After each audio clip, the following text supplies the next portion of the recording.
Baik, terima kasih pimpinan, yang terhormat pimpinan, serta teman-teman Komisi 7 yang hadir pada rapat ini dan juga Dirut PLN beserta jajaran yang saya hormati. Pertama, saya mengapresiasi apa yang disampaikan Pak Dirut terhadap paparan yang disampaikan. Dan ini memang menurut saya luar biasa ya.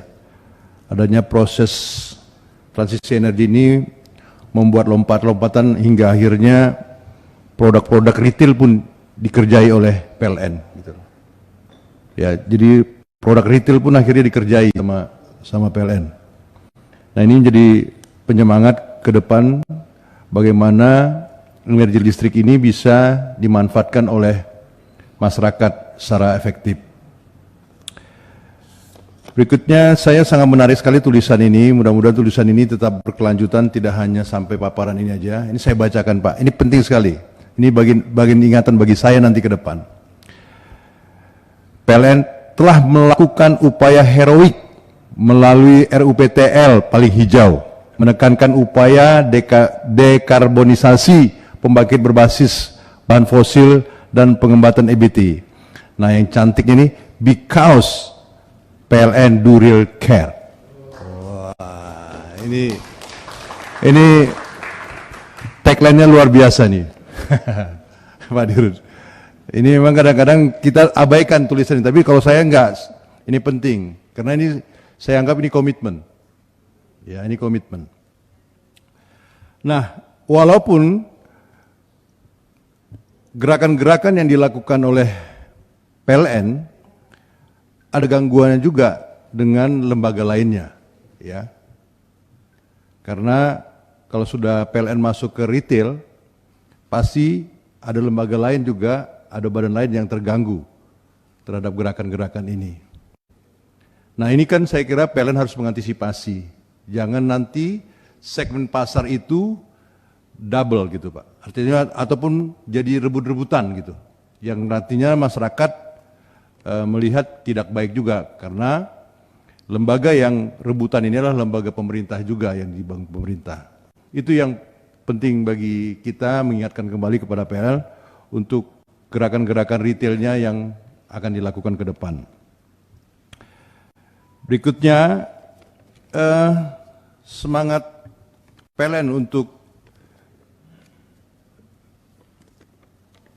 zero emission ini luar biasa.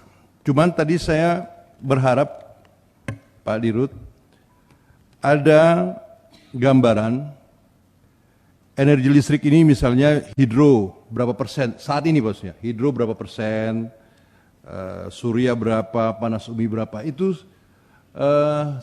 menurut saya harus dipaparkan secara tampakan gitu. Jadi kita kelihatan nanti berapa supply yang sudah disedot oleh PLN kira-kira, dan juga berapa yang sudah dijual, disuplai ke masyarakat. Nah ini juga penting bagi kita. Kenapa juga? Karena ini terkait dengan komitmen dari PLN tersebut gitu loh. Pasti contohnya batu bara akan berkurang, kan begitu Pak. Karena ada biomas, kan begitu. Nah ini kan juga kita ingin tahu juga timeline-nya gitu Pak. Sampai kapan ini gitu loh. Nah ini kita juga ingin paparan demikian, nanti mungkin bisa disampaikan ke kita secara tertulis Pak. Berikutnya, tadi Pak Dirut dengan senangnya ada melakukan seakan-akan ini loh, ada kewajiban yang tidak harus dilakukan terkait dengan penundaan commissioning, gitu tadi ya Pak. Saya balik lagi nih Pak Dirut, saya mau nanya gini, pada waktu para pembangkit ini, pembangkit swasta yang melakukan kesepakatan dan commissioning yang sudah dilakukan, pertanyaan saya, apakah semua sudah mencapai target daya yang sudah mereka salurkan ke PLN? Apakah sudah ada gitu? Dan pasti kalau mereka tidak menyalurkan daya tersebut kepada PLN, pasti ada konsekuensinya Pak. Karena waktu Bapak melakukan tarif, pasti ada komitmennya. Kita mau tahu, pembangkit-pembangkit yang ada tadi ini, yang tidak output ya, commissioning yang maksimal, dayanya itu yang disampaikan berapa banyak tuh Pak. Karena itu sebenarnya juga ada dua sisi ya, kewajiban dari pembangkit dan juga dari PLN sendiri untuk menyalurkannya. Karena kalau itu maksimal juga diberikan kepada pembangkit itu mengeluarkan dayanya kepada PLN, pasti tambah lagi oversupply-nya gitu loh. Berarti kan tambah lagi. Nah sekarang kita bertanya, yang tertahan ini, yang tidak 100% ini berapa banyak nih Pak? Terus apa tindakan PLN terhadap pembangkit tersebut? Apa tindakannya? Pak Dirut senyum-senyum aja. Gitu Pak. Saya balik dulu gitu. Artinya kita mau lihat apa yang terjadi di proses di pembangkit transmisi dari daya ini gitu loh. Nah, jadi artinya saya harap juga PLN jangan sembunyikan juga kalau pembangkit-pembangkit yang tidak mampu. Saya yakin, saya nggak tahu ya ini apa yang terjadi di PLN. Kalau saya pembangkit, kalau tidak memenuhi kewajiban, PLN pasti penalti saya gitu loh. Saya mau tanya, berapa pembangkit yang melakukan seperti ini? Itulah intinya. Itu penting yang kita, karena ada kewajiban-kewajiban mungkin yang tidak mereka penuhi ke PLN. Mungkin, tapi nanti Pak Dirut lah menyampaikan kira-kira. Saya mau belajar aja Pak Dirut.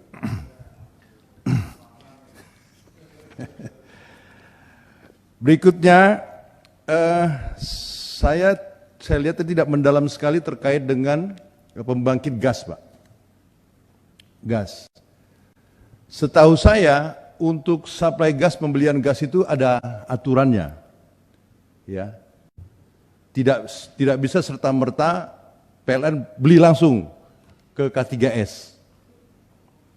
Pertanyaan saya, apakah ada saat ini PLN membeli gas ke K3S langsung?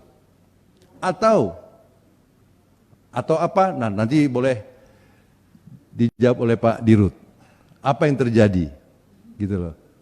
Apa yang terjadi terhadap gas ini? Karena saya dengar PLN sangat giat-giatnya membeli gas. Sampai-sampai ada kekhawatiran lembaga lain, ini tuh apa nih? PLN kok beli banyak-banyak gas nih? Ada kekhawatiran begitu loh Pak. Nah, nanti kita boleh diskusi apa kekhawatiran itu Pak.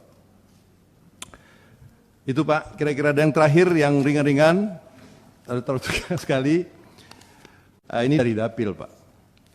Saya ingat kali Pak Tony diskusi sama kami, ya.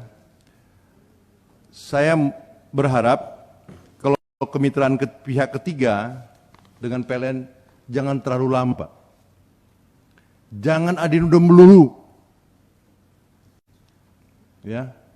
Ada membuat kekacauan di tempat gitu. Jadi ya kasih periode lah. Ya, jadi para pengusaha itu pun bisa melakukan kegiatan di daerahnya.